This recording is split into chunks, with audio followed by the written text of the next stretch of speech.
Formula ఈ car race కేసులో ACB విచారణకు కేటీఆర్ న్యాయవాదిని తీసుకెళ్లేందుకు హైకోర్టు అనుమతించింది. అయితే కేటీఆర్ దర్యాప్తు అధికారి కనిపించేలా న్యాయవాది మరో గదిలో కూర్చోవాలని ఆదేశించింది. దర్యాప్తు సమయంలో ఆడియో వీడియో రికార్డు చేయాలన్న కేటీఆర్ తరపు న్యాయవాది విజ్ఞప్తిని తోసిపుచ్చిన హైకోర్టు విచారణ తర్వాత అనుమానాలుంటే మళ్లీ సంప్రదించాలని సూచించింది. ఫార్ములా ఈ కార్ రేసులో ఏసీబీ నమోదు చేసిన కేసు విచారణకు న్యాయవాదిని అనుమతించాలన్న మాజీ మంత్రి కేటీఆర్ విజ్ఞప్తిని హైకోర్టు అంగీకరించింది. దర్యాప్తు అధికారి కేటీఆర్ కూర్చున్న గది కనిపించే విధంగా న్యాయవాది మరో గదిలో కూర్చోవాలని ఆదేశించింది. ఈ మేరకు కేటీఆర్ తరపు న్యాయవాది దాఖలు చేసిన పిటిషన్పై హైకోర్టులో విచారణ జరిగింది.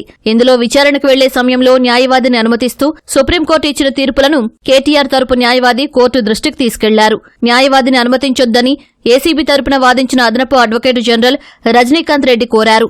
ఈ దశలో న్యాయవాదిని అనుమతిస్తే అభ్యంతరం ఎందుకని, విచారణ గదిలోకి న్యాయవాది వెళ్లడం లేదు కదా అని హైకోర్టు వ్యాఖ్యానించింది.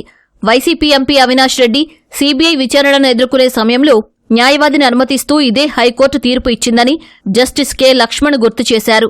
కేటీఆర్ దర్యాప్తు అధికారి ఓ గదిలో ఉంటే వాళ్లిద్దరూ కనిపించేలా మరో గదిలో న్యాయవాది కూర్చుంటారని, ఏసీబీ కార్యాలయంలో తగిన ఏర్పాట్లు ఉన్నాయా లేవా అని ఏఏజీని ప్రశ్నించారు.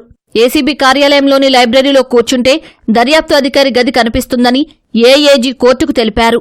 ఆ గదికి సీసీటీవీ కెమెరా ఉందని, సీసీటీవీలను పర్యవేక్షించే గదిలో కూర్చునే ఏర్పాట్లు కూడా ఉన్నాయని ఏఏజీ చెప్పారు. లైబ్రరీ గదిలో కూర్చునే విధంగా న్యాయవాదికి ఏర్పాటు చేయాలని హైకోర్టు ఆదేశించింది. కేటీఆర్ తరపున మాజీ అదనపు అడ్వకేటు జనరల్ రామచంద్రరావు వెళతారని ఆయన తరపు న్యాయవాది కోర్టుకు తెలిపారు. విచారణ సందర్భంగా ఆడియో వీడియో రికార్డింగ్కు అనుమతి ఇవ్వాలని కేటీఆర్ తరపు న్యాయవాది కోరగా కోర్టు అందుకు నిరాకరించింది. అవినాష్ రెడ్డి కేసులో దర్యాప్తు అధికారి తన వాంగ్మూలాన్ని పూర్తిగా నమోదు చేయడం లేదని ఆరోపించినందునే ఆడియో వీడియో రికార్డింగ్ను ఆదేశించినట్లు న్యాయమూర్తి తెలిపారు. ఏసీబీ దర్యాప్తుపై అనుమానాలు ఉన్నాయన్న కేటీఆర్ తరపు న్యాయవాది లగచర్ల దాడి ఘటనలో పట్నం నరేందర్ రెడ్డి, ఇంకో కేసులో పాడి కౌశిక్ రెడ్డి ఇచ్చిన వాంగ్మూలాలను దర్యాప్తు అధికారులు రాజకీయ ఒత్తిళ్ల కారణంగా మార్చారని తెలిపారు. గురువారం విచారణకు కేటీఆర్ న్యాయవాదితో ఏసీబీ కార్యాలయంలో హాజరు కావాలన్న న్యాయమూర్తి ఏమైనా అనుమానాలుంటే మళ్లీ కోర్టును సంప్రదించాలని సూచించారు.